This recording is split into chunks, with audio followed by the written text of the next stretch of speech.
are no longer afraid of hearing no? What if when a prospect said no, you no longer said to yourself, what did I say wrong? Or what did I do wrong? Or how did I price my offers wrong? Today's video, I'm diving deep into what no really means and what to do when you hear no. So let's lay the groundwork. First things first, no is not personal. It's feedback. What do I mean by that? No is not a personal attack against you. It's not a personal attack against your offer, your gifts, your abilities. It is feedback. That's all it is. And it's two types of feedback. One, it's feedback from the prospect of where they are in the buying cycle, the buying process. And secondly, it's feedback for yourself. I believe one of the most important things is to really hear what type of no you're receiving from a prospect, so then you'll know the next best move to make to help that prospect move themselves from cold to cool to warm to hot lead. Because there's actually 6 different types of no. And when you begin to hear the different no's from prospects, you'll know, oh, I know this is the step to take. I dive deep into the 6 different types of no in a separate video, which you can click here to watch, or just stick to the end of this video and you'll be able to watch it right after this. So one is no is not failure. It's not a personal attack. It is feedback.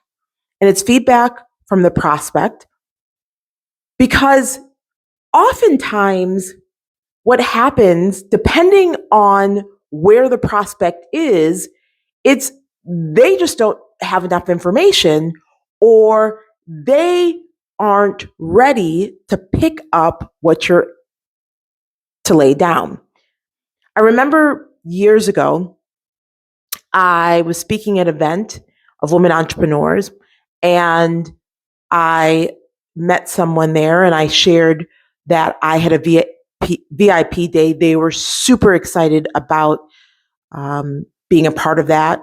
And then when I shared the investment, they weren't interested.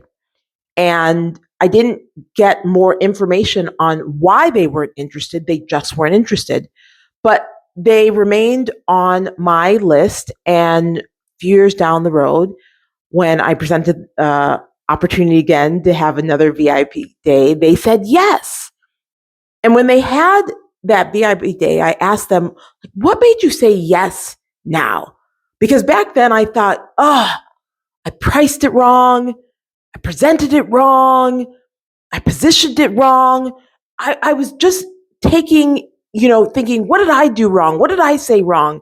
Everything was about what I did wrong. I just took it as a personal attack and personal feedback on all the things I did wrong. And when they joined me for that VIP day, they were like, oh, you did nothing wrong. When you presented the opportunity, I was really excited, but I didn't feel like I was worth it. It had nothing to do with you. I didn't feel like I was worth it. But as they stayed in community with me and were digesting what I was sharing, and they did their own work, they began to realize that they were worth an investment of a VIP day. They were worth investing in themselves through my offer. And that changed it forever, to make me realize that no is not personal.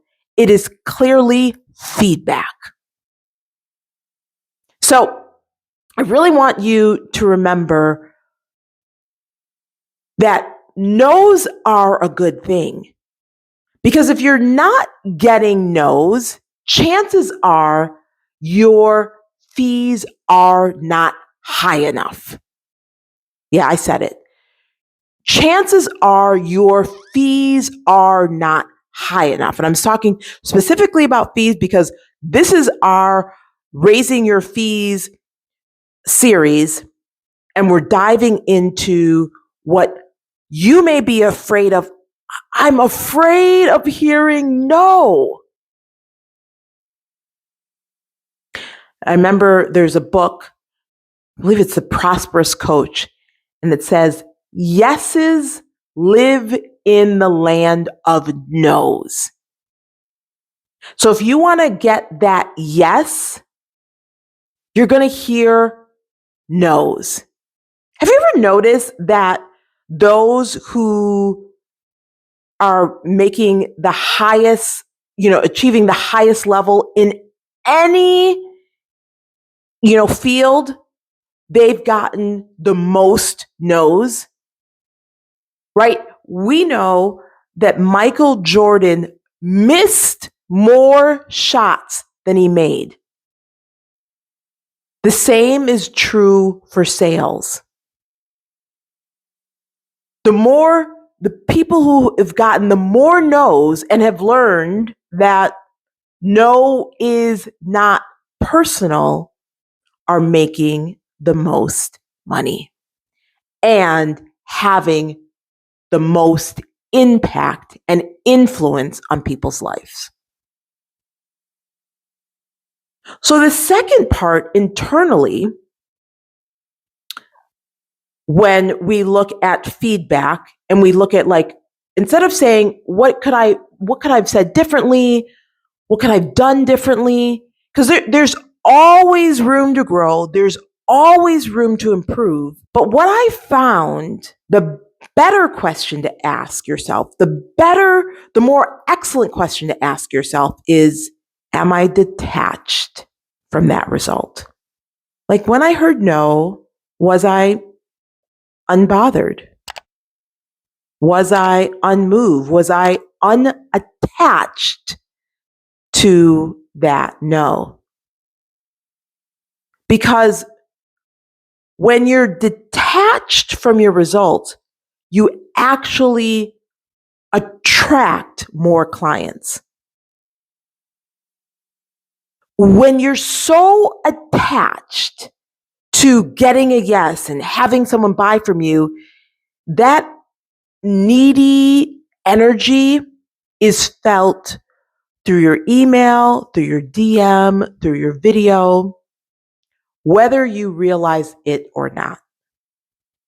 When you are truly detached from whether someone says yes or someone says no, you just want them to let you know, you actually attract more clients, more customers, more contracts to you.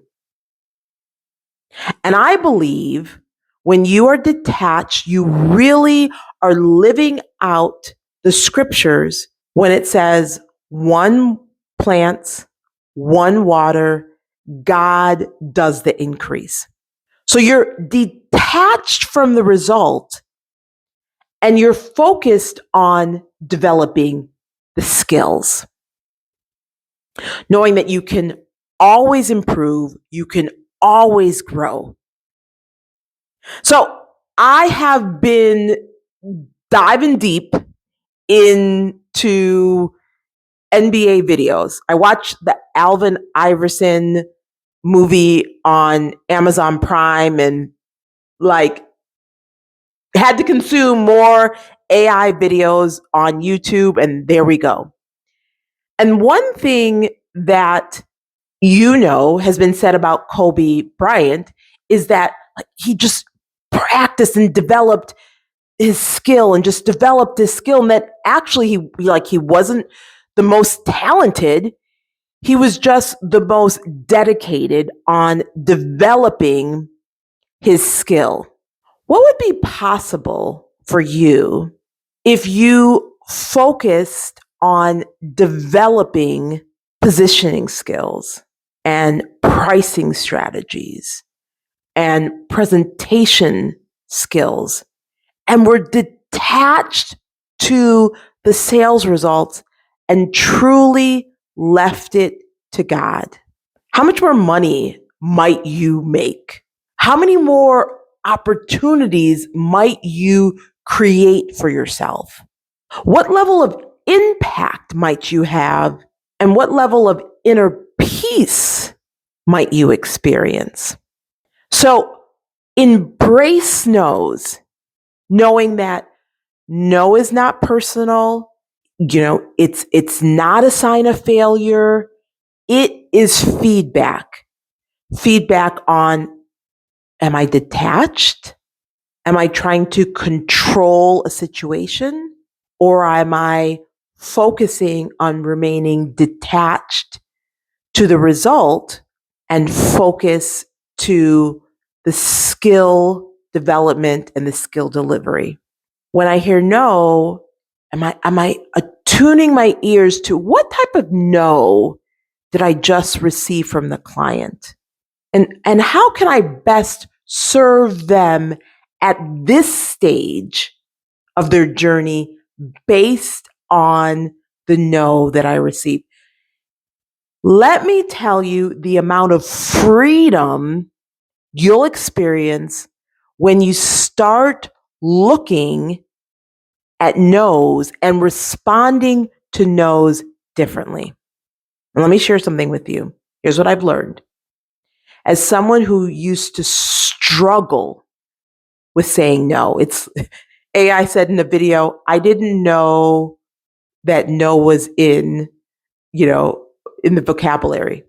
Like I was like, I can relate to that. Struggled with saying no. What I learned is those who struggle to say no also struggle to hear no. Those who are comfortable saying no are comfortable hearing no. So what's the cheat code? Start saying no more often, and you will automatically become more comfortable hearing no and knowing it's not personal, it's just feedback. Listen, love to hear below who's ready to start saying and hearing no with no attachment. You're unbothered, you're unmoved, you're operating in a state of peace and freedom. Let me know in the comments below. Oh my gosh, if you're at the end of this video, good for you. Because here's what I can't wait for you to grab hold of. In the 7 biggest pricing mistakes that women entrepreneurs make that keep them from making more money, you're going to learn the secret pricing mistakes that are quietly keeping you underpaid and what you can do to raise your fees without hesitation, without fear, and without doubt so you can start earning what you deserve. Make sure to grab this training, click on the link in the comment section or in the description, and I will see you there. Okay, until then, take care. Bye for now. Love you. Thanks for watching. Subscribe and hit the notification bell for more videos. Then click the TV to watch the next video. Make sure to go to altheamcintyre.com and get instant access to my new training on the 7 biggest pricing mistakes women entrepreneurs make that keep them from making more money.